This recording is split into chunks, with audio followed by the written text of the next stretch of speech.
Okay, now here's one explanation from a person who's been in the petroleum industry for at least 15 years.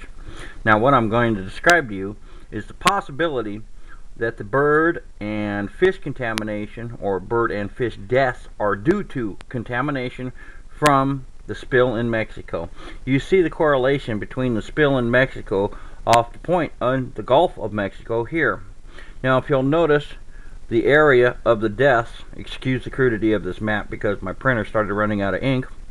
Okay, now you'll also notice that the deep water and shallow water currents also come around, whipping it through this coast.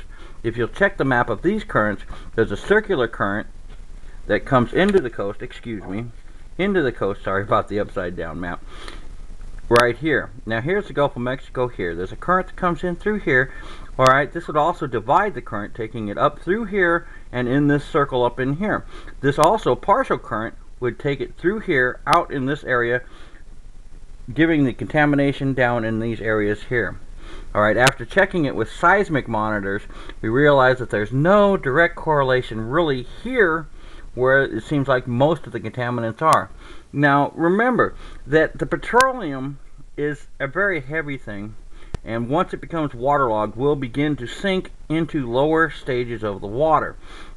This will contaminate all of the fish life, and in general, once the fish life is contaminated and washing upon shore, insects will feed upon the fish life.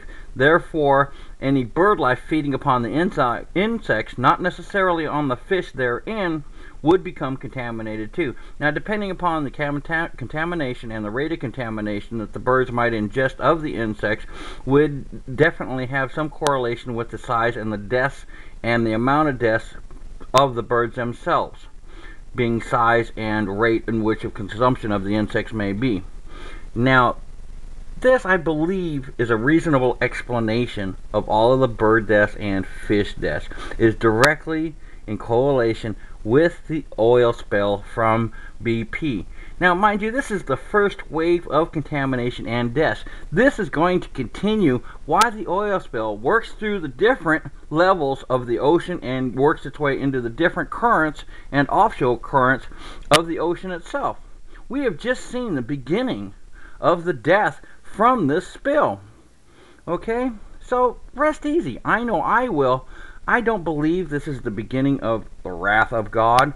That's just one person's opinion. I believe that if it was, the oceans would turn red, fields and streams would turn red. That's where we would get the contamination, is from red tide.